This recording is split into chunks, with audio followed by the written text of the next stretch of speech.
Baik, kali ini di Marketplace pemirsa kita sudah terhubung dengan narasumber, ada Mas Hendra Wardana, founder Republik Investor. Apa kabar Mas Hendra? Baik Mas Vicky, apa kabar Mas Baik, Vicky? kabar baik, terima kasih sudah bergabung bersama kami. Semoga kita sehat selalu ya Mas Hendra ya. Siap Mas Vicky. Baik, bicara mengenai pergerakan dari IHSG yang menguat ke level 7.269, sepekan naik 2%. Seberapa kokoh sebetulnya IHSG kita, Mas Hendra? Oke Mas Vicky, kalau misalnya kita lihat sendiri memang YSG sebenarnya sudah mengalami penguatan sebesar 8% nih dari titik terendahnya pada tahun 2024. Kalau misalnya kita lihat titik terendahnya ini terjadi pada saat kebijakan full call option itu. Tapi ketika misalnya dievaluasi kebijakan dari full call option ini direvisi oleh bursa sehingga investor kecenderungan merespon hal tersebut positif. Jadi sentimen terkait dengan kebijakan full call option ditambah dari makroekonomi domestik yang membaik serta ekonomi global katakanlah Amerika dan Cina yang stabil, ini yang membuat IHSG mengalami penguatan yang saat ini berada di level 7.269. Dan kalau misalnya kita lihat dari awal minggu ini aja asing sudah mencatatkan net buy sebesar 2,01 triliun. Mas Wiki. Oke, dan artinya memang secara isu ataupun sentimen banyak sekali sentimen-sentimen yang mendukung penguatan dari IHSG ini begitu ya. Dan Betul juga Mas ke depan Wiki. mungkin ini juga secara proyeksi kurang lebih akan sama, artinya kekokohan ini akan berlangsung lama atau ada concern-concern lain sebetulnya Mas Hendra menurut Anda? Oke, kalau misalnya saya sih prediksi sampai akhir tahun IHSG minimal akan berada di level 7.500. Hmm. Apakah di minggu-minggu ini IHSG akan kecenderungan naik atau turun? Kalau menurut analisa saya kemungkinan akan sideways dan Hmm. kecenderungan akan konsolidasi terlebih dahulu sebelum melanjutkan penguatan lebih lanjut Mas Vicky. Karena kalau misalnya kita lihat naiknya ini sudah 8% Hmm. dari 2 sampai 3 minggu dari harga terendahnya, jadi kemungkinan akan ada aksi taking profit dari para investor. Oke, baik.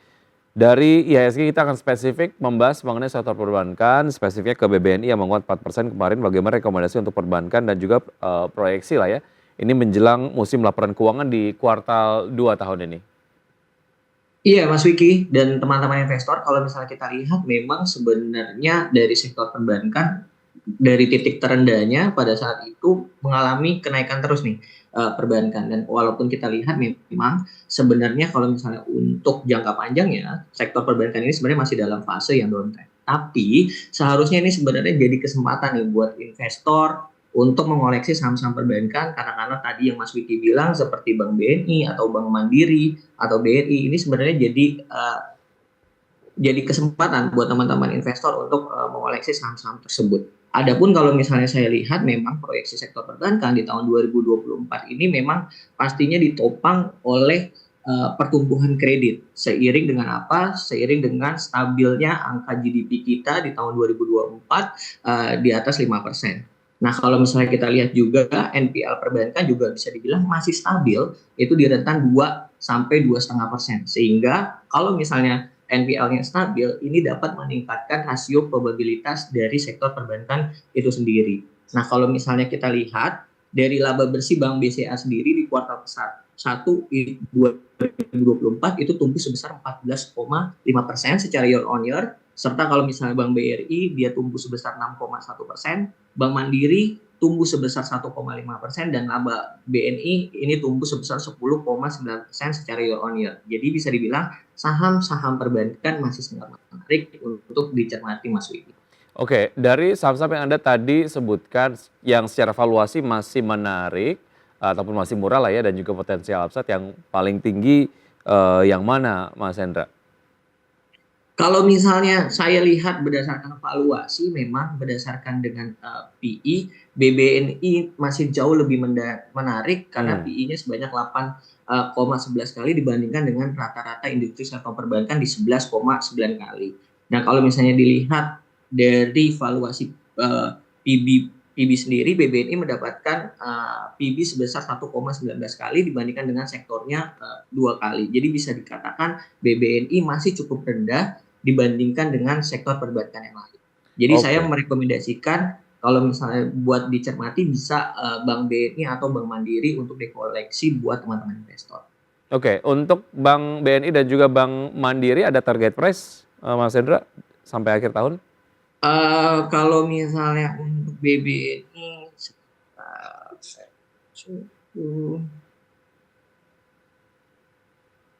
ya kalau untuk BBNI sendiri dengan harga saat ini berada di level 4.860, target kita untuk BBNI itu terdekatnya ada di level 4.950 dan target profit poolnya ada di 5.200 Mas Wiki. Itu untuk BBNI. Oke, untuk Bank Mandiri? Kalau untuk Bank Mandiri sendiri itu resistennya itu ada di level 6.600 dan take profit keduanya itu agak lumayan tinggi, itu berada di level 7.050 Mas Vicky. Baik, itu tadi analisis dari sektor perbankan, Bang Hendra sendiri merekomendasikan BBNI dan juga Bank Mandiri begitu ya. Oke, kita akan jeda sejenak Mas Hendra, kita akan lanjutkan usai jeda berikut ini, plus juga nanti kita akan bergabung dengan Menhol Bursa Efek Indonesia untuk menyaksikan seremoni IPO di sana. Tetap bersama kami akan segera kembali.